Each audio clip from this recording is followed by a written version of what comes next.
This is a song that originated in Ireland called The Grey Cock, and this version of it comes from the northwest quarter of North Carolina, from Beech Mountain, from the singing of Frank Prophet, called Pretty Crowing Chicken.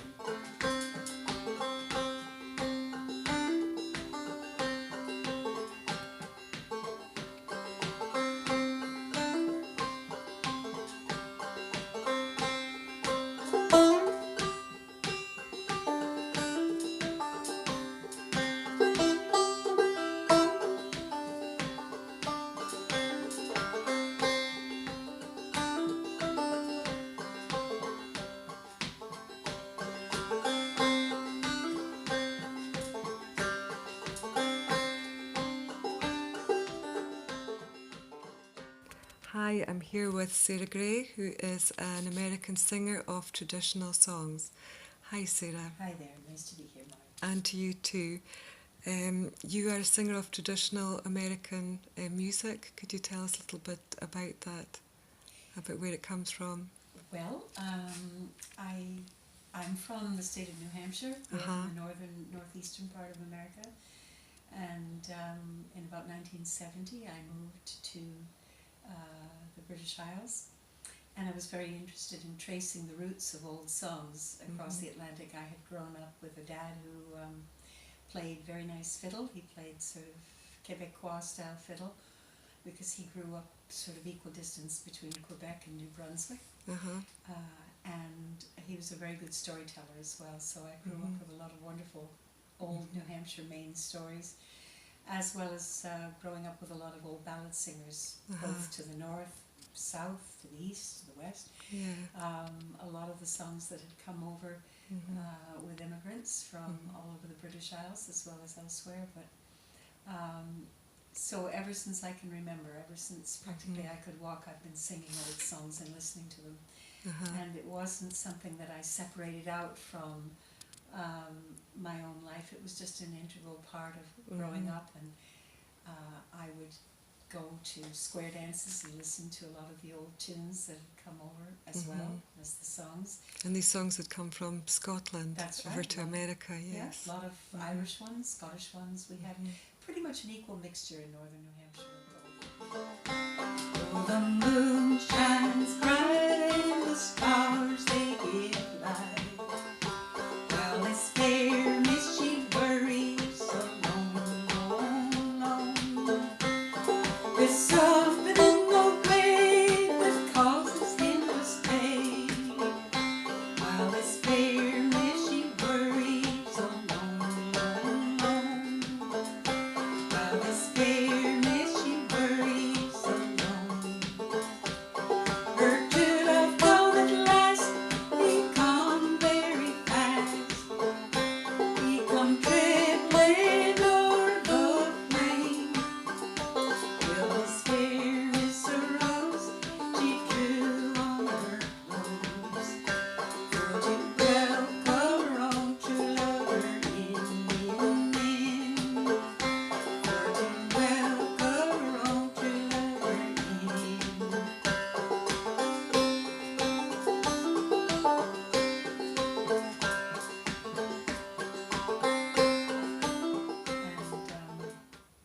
And I just loved them, and I knew that there were connections across the Atlantic, and so the more I began to sing and collect old songs, the more I began to realize that their roots were really over here. And so I had a small grant in 1970. Well, I first came over in 69. There was a man called Arthur Argo, who was, he was Gavin Griggs' grandson. He was a wonderful Bothy ballad singer himself, and his grandfather had been the definitive collector of traditional ballads from the northeast of Scotland. And Arthur got me my first tour over here in 1969, and that was it. I was smitten with Scotland, and I got myself a small grant to come over, and I went out to the Outer Hebrides. I had no idea what I was doing. Wow. I collected some songs from a lady called Kate Nicholson, who lived in South Uist. I stayed on the island for 3 or 4 months, and I didn't speak a word of Gaelic. She didn't speak a word of English, but somehow we communicated and managed to get a lot of the these wonderful Gaelic songs recorded.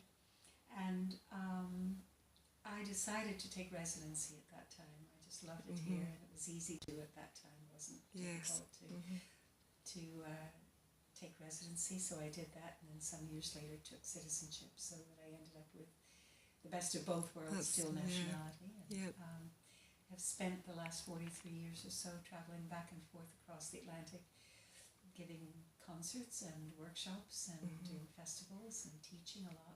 Yes. The older I get, the more I teach, which I love to do, and I love talking about the migration of these old songs across the pond from lots of different perspectives, from Ireland across, from Scotland across. A lot of the songs that went from Ireland went into the logging camps of northern New Hampshire, where I grew up, into Maine, into Vermont, into Wisconsin, Michigan, all the states that border Canada, right the way across the top where there was a lot of logging. And it's lovely to see how these different versions of these old songs that had come across from Ireland, the tunes survived, but then the words took on different lyrics because men were working in these logging camps, and so they chose to change the lyrics to suit their environment, and so they ended up with all these wonderful songs about either logging or about women, in their travels when they would leave the logging camps and go down into the fields to work during the summer months, and as it was seasonal work, then they would go back up, and so there were all kinds of interesting agricultural songs that they took with them up into the logging camps to sing in what they call the shanties, which were the old makeshift dwellings that the loggers lived in. And so I did a lot of collecting just before I moved to Scotland back in the late 60s. I collected a lot of old songs with a fellow called Shelley Posen, who came from Northern Ontario, and we collected a lot of songs up in Northern Ontario, of songs that went into the logging camps, and that really is what sort of kick-started me. I then realised these connections and how important they were. And you've looked right back to the beginning of records of traditional songs, haven't you? You'd mentioned that before. I'm really interested in the singers themselves, because I feel I've been so lucky to have known a lot of the singers in northern New Hampshire. I was influenced by a man called John Galusha, who was a logger, a lady up in northern New Brunswick, and her husband Marie and Pearl Hare, who came from the Miramichi Valley and were superb singers. Their backgrounds were Irish, Scots-Irish. I was influenced by a wonderful ballad singer to the south of my home in East Jaffrey, New Hampshire, Lena Bourne-Fish, and she had a really wonderful high-pitched sort of voice, and she talked like that. She Lovely. said, "I'm Lena Bourne-Fish, and I'm singing for you, from East Jaffrey, New Hampshire." And she had this wonderful it's the way I used to speak before I moved here. And I kind of modified my speech so that people would understand me, but it was a real New Hampshire accent. And she had wonderful, rare ballads, and she was only like 40 minutes away.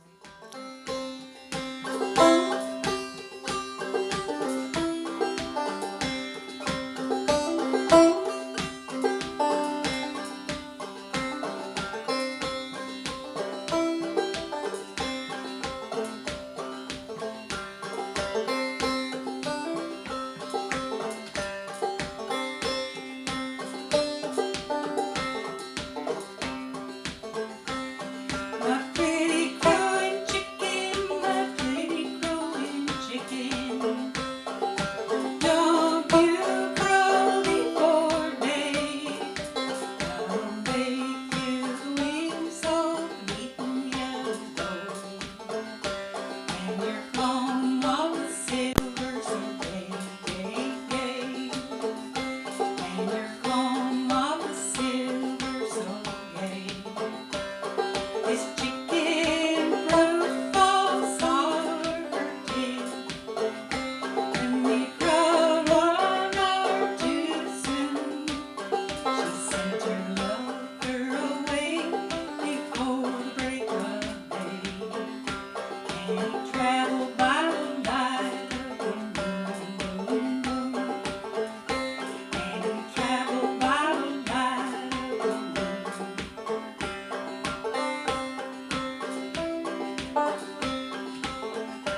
singers.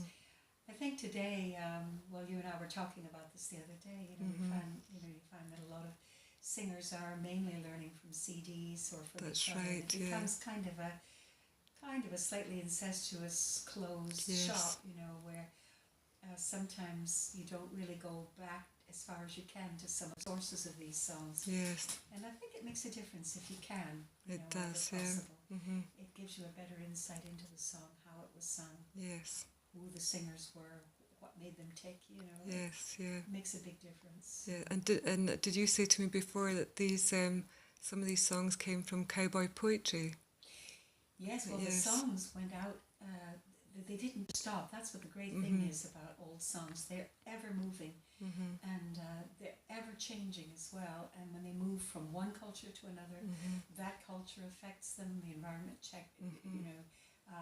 affects them, and they start to modify, change, and meld into something else that is part of whatever culture they happen to end up in. And then if they move again, and that's what happened with songs into the West. And a couple of years ago, my son Kieran and I thought that the West in America really deserved more attention. So many interesting songs went out there with mass migration in the early 1800s, and the largest migration was in the 1800s up until the early 1920s. You had this huge population descending on the West. And by the West, I don't mean necessarily, I'm not just talking about California, but I'm talking about the Great Plains. I'm talking about the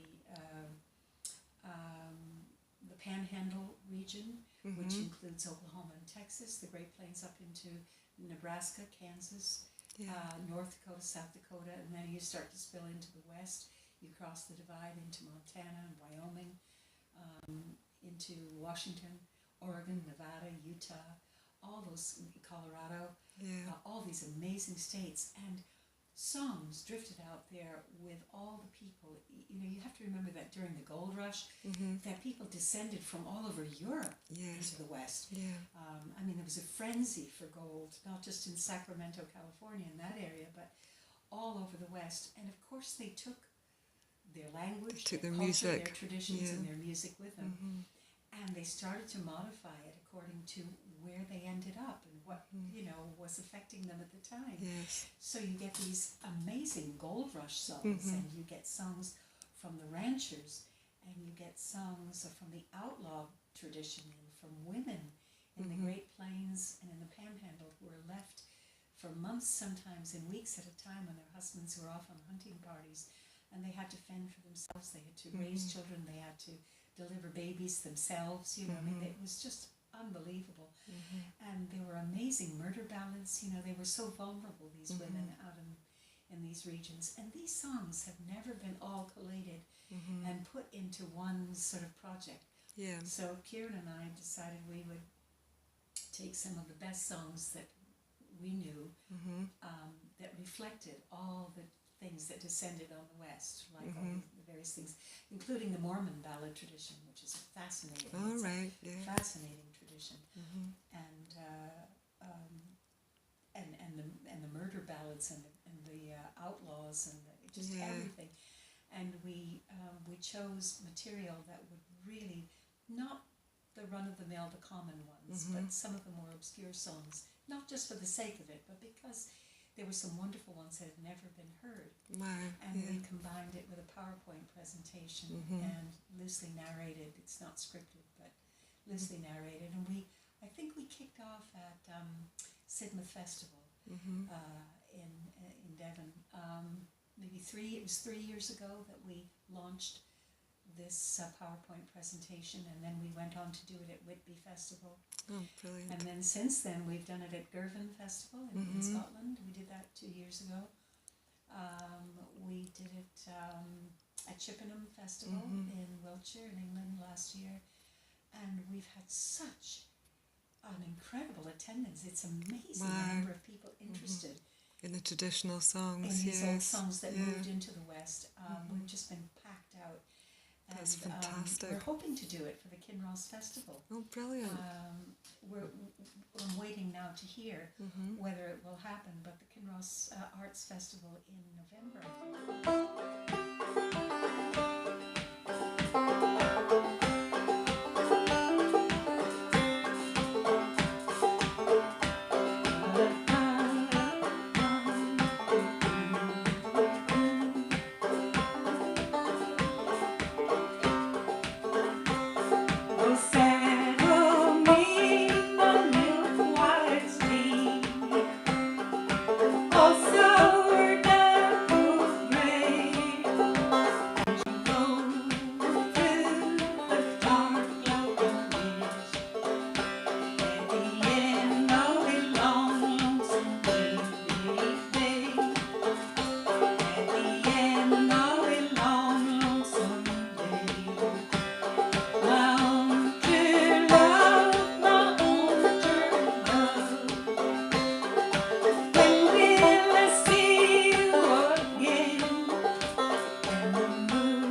And talking about another current issue, just can I edit that? And you were friends with Pete Seeger. I believe he was one of your friends. You'd have been sad. We're all sad to hear that he'd passed. Yes, yes. I mean, I think that the world mourned his loss, and Yes. we'll celebrate the legacy of Pete as a human being, Yes. as a songwriter, as a singer, as a banjo player. That's right. You actually worked with him, didn't you, on the Clearwater boat? Did, Is that I right? did. Yes. That must have been a lot of fun and It was wonderful. I first knew him through festivals and concerts. You know, there was such a small nucleus of us in America who were dedicated to old songs. And this is at a time when Pete Seeger had been singing with the Almanac Singers and the Weavers, and he was still mostly singing old songs. Yeah. He wasn't into the sort of the heavy sort of songs of non-violence and and anti-war songs, all kinds of really interesting things that he went on to write later. yes. But he was wonderful at teaching workshops. He was just superb. He taught. He put together the first collection of tablature for banjo students. All right. I believe he was the first one. At least he was the first one that I was aware of. And he set off a just spark of interest in the banjo, and he played on what they called an up-picking style. It wasn't exactly the old style, but he developed his own way of playing, which was just wonderful, very rhythmical and engaging and just fantastic. And because he played a long neck banjo, it was just the sound just filled a room. Absolutely, he was such a diminutive little fellow, but he just could fill a place and make a big sound. He had a wonderful way of playing. The only thing is that he would his way of teaching was to play it through, and he would he put out this old vinyl recording of playing, and he would say, right, now we're going to play this tune, you know, we're going to play this song, and he'd play it through at a sort of normal speed, and then he'd say, right, now let's take it up to tempo, and he would rip through the thing, and people would be sitting there thinking, oh my word, you know, how on earth do we play this? That was the only thing, is that he didn't have a lot of sort of patience in between. He didn't sort of work his way up to, but he nevertheless, it broke new ground. It broke virgin territory, because no one had ever come out with a really good book on the banjo.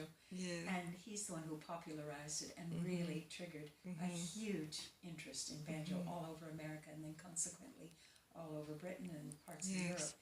But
the Clearwater, which was probably the most memorable thing that he ever did, because he did it on such a large scale. He lived in a place called Beacon, New York, which was along the Hudson River, north of Manhattan, and he felt passionately about the environment and felt passionately about this river that he saw becoming more and more polluted as the days went by. It was just an absolute travesty what was happening, and it was one of the major rivers in America. So it had a big impact on a lot of the small towns and villages that were dotted along the length of it. Yeah. Because a lot of those areas going up the Hudson had a lot of industry attached to them, you know, and so Schmenf was being dumped into the river, and it was just, people just had no clue. No idea. They were just dumping waste, and people just weren't taking care at all of it. Yeah. And usually when people say, let's take on this project, and people go, oh, you know, how can we do this? He was just so amazing the way he took it down to a personal level. I don't mean necessarily an individual level, but he had a replica of the Clearwater, which was a sloop built, I think, in the 1800s. Right. And it was built near Beacon, New York, and it had a rotating crew of musicians and writers and some politicians who were very environmentally conscious, and all sorts of people who believed in this project. And his basic desire was to clean up the Hudson. Yeah. That was the whole and to educate the people along the water, and to educate the people along the way. And that's exactly what everybody did. He organized rotating groups of people. We'd go into a little village along the way, along the river.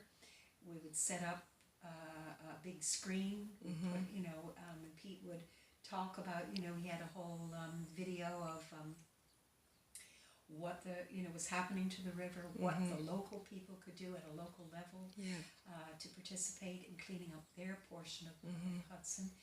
And then we would give concerts. Some of the songs were environmentally friendly, some of them were just traditional songs, but all the proceeds went to help put all this into fruition. And back into the... So everywhere we went, and he didn't miss a place. Every little town, every hamlet along the river, all the way up to right near Canada, we'd go in and out. And people began to realize that if they could tackle it at a community level, then it was feasible. If everyone did their bit, it would happen a lot quicker, and the ultimate result, I mean, that was what, you know, the proof is in the eating, and the sloop Clearwater still runs today, doesn't it? I believe it does. I believe it does. I don't know if they've brought it up now. I mean, since I've been away for so long, you know, I did this in the late 60s, early 70s, and it was just fresh, but I'm not too sure where it's harbored at the moment. I have no idea whether they still continue, but I do know that it made all the difference in the world, and the ultimate goal that he dreamt about became a reality. It became one of the cleanest rivers in America. Yes, that's it. Which is just... He's a true legend. It truly is. That's brilliant. And I think the Clearwater's now used for some educational purposes, I think for schools and things like that. So. I think I've heard that, so. I believe so. And I mean, Pete always had his one finger in, you know, he loved working with young people and kids and stuff. He said you had to get them at a young age, you had to educate them at an early age if they were going to understand about the environment. I think, what would he do here in Britain? He would be appalled. He would be, at what's going on at the moment. When we wait until it's too late and the Kyoto Agreement falls through and nobody seems to get off their backsides to really continue pushing, because we can't just tackle, you know, what we're going to do in terms of dredging and all that. We have to tackle the environmental things that are causing. You have to deal with the causes. You can't just deal with the effects of flooding. That's right, and peculiar, extreme weather. That's right.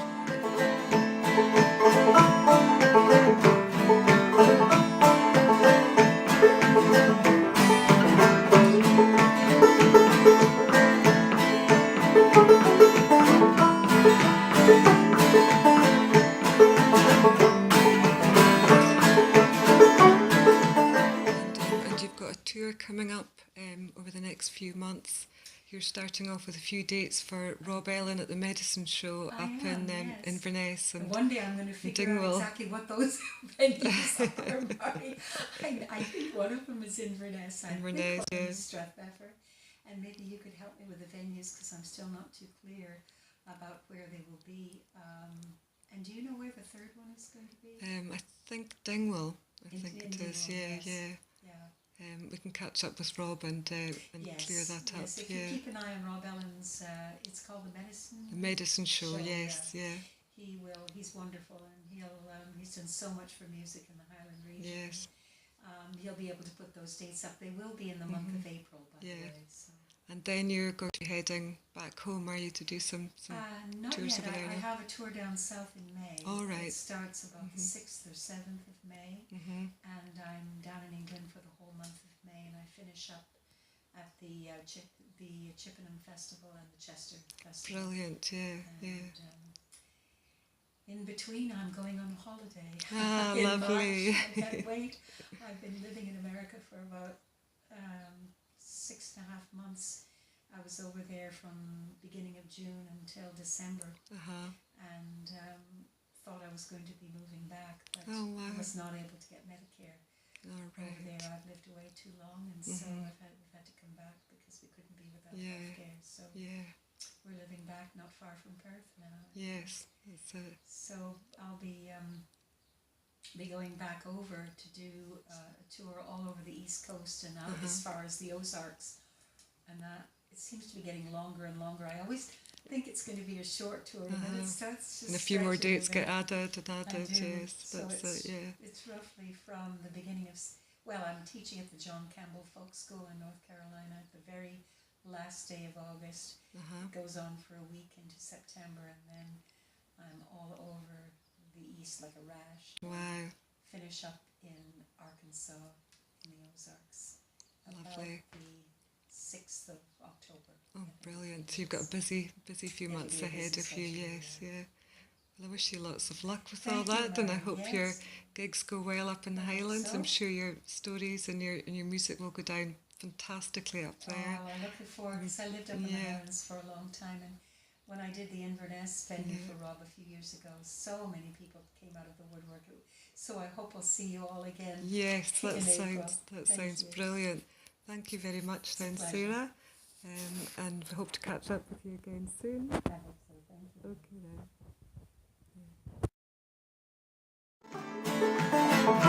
then.